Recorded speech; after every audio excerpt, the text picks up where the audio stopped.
Hey everybody, I'm back with another video about my experience as a female Uber driver, and I thought I'd do this as I'm waiting in traffic right now.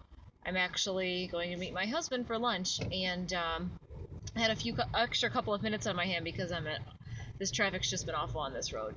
So I thought I'd update you all with kind of what my experience has been. As of now, I have not experienced any weirdos, so to speak. I've had nothing but really, really nice people. So far, my ratings have been really well. I'm up to almost around 40 trips now.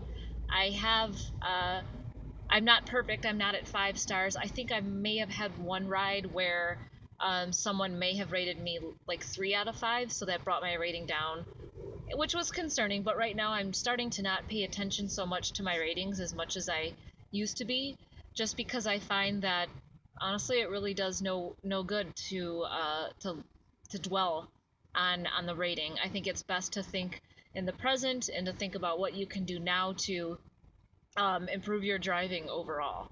So, as a refresher, what I have been doing that's been working is keeping my car clean. I have been vacuuming and washing it at least once a week. So far, luckily, we haven't had much rain and snow hasn't started yet, so I haven't had to wash my car as much as I probably will coming up in the next few months. But overall, the biggest thing I noticed is that the floor needs to be vacuumed more often than normal. What I have done, I know one common question that people have, and a lot of question that passengers have as well, is where do you sit? You know, do you have people sit in the front or back? A lot of people are a little bit awkward about it if it's their first time ever riding in an Uber. And what I've recommended, or what I would recommend to you guys and gals, I should say to you gals and guys, is to basically fold down your front chair. So my passenger chair, I fold down and scoot up. That way it makes it pretty clear as far as where you would like people to sit. I prefer that people sit in the back. That's just my comfort level. I just don't like that closeness, I guess you want to call it. In any case, that's how I kind of easily direct people to sit in the back. If I notice if they're kind of peering up into the front, I will say, oh, did you want to sit in the front? I can easily move the seat. I can just do it really quick, no problem. Make sure to have your trunk clean. I do a lot of airport runs, so I've noticed that I prefer my trunk to be clean because most people want to use it.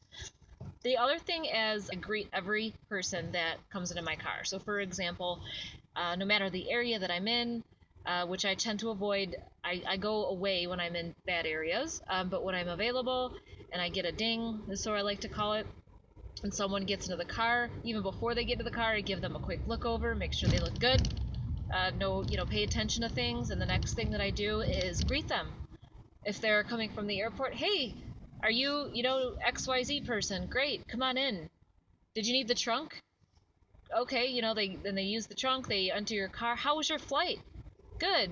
Okay, well, now that you're all situated, it looks like you're going blah blah blah, or I'll say something like that, or it looks like we're going to be heading towards I-90, whatever. And so from that point, they will engage in conversation. But this does a couple of things. It initiates the conversation with the people, and it puts you in control. You're basically saying, I'm not afraid to talk. I'm not afraid to be very aware of my surroundings. I'm very confident. Make sure your body language backs up what the words that are coming out of your mouth. Make sure you've got both hands on the steering wheel. Make sure you're looking around at all times, looking at the road, checking your mirrors, kind of multitasking in a good way. That's something that I also would recommend doing. As far as conversation, I find that most people want to talk.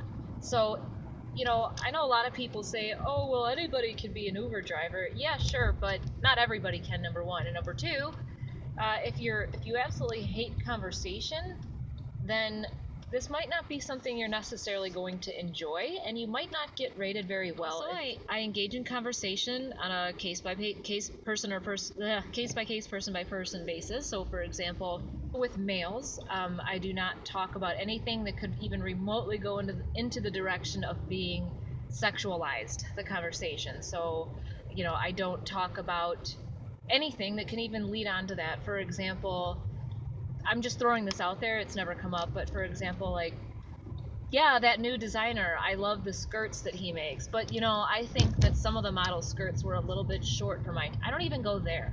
I wouldn't even get into that. I wouldn't even lead with that. Nothing. I avoid any and all conversation that would lead to anything remotely sexual. That's just my preference. And that's definitely, I think, a best practice. No big deal. So most people want to talk. So I just talk about, I avoid touchy subjects. I kind of let them lead, and I'll just jump in with, I try to be witty, so whatever type of witty remarks or any jokes, I just stay very open and neutral in my topics. If they want to bring up politics, I'll say something like, yeah, I know this latest presidential election, so many people are talking about it. It's so, it's all over the news. So you're leaving the door open. You're not making a stance either way. It's kept very neutral. That's what I've found to be very successful. Pets are a neutral subject. I've always found conversation to be the easiest part of my job. And not to whatever toot my own horn, but in my comments, people have said this is the best overall experience I've had. Great interaction the entire time. So that's kind of in a nutshell things that have helped me. I will update more with some additional tips.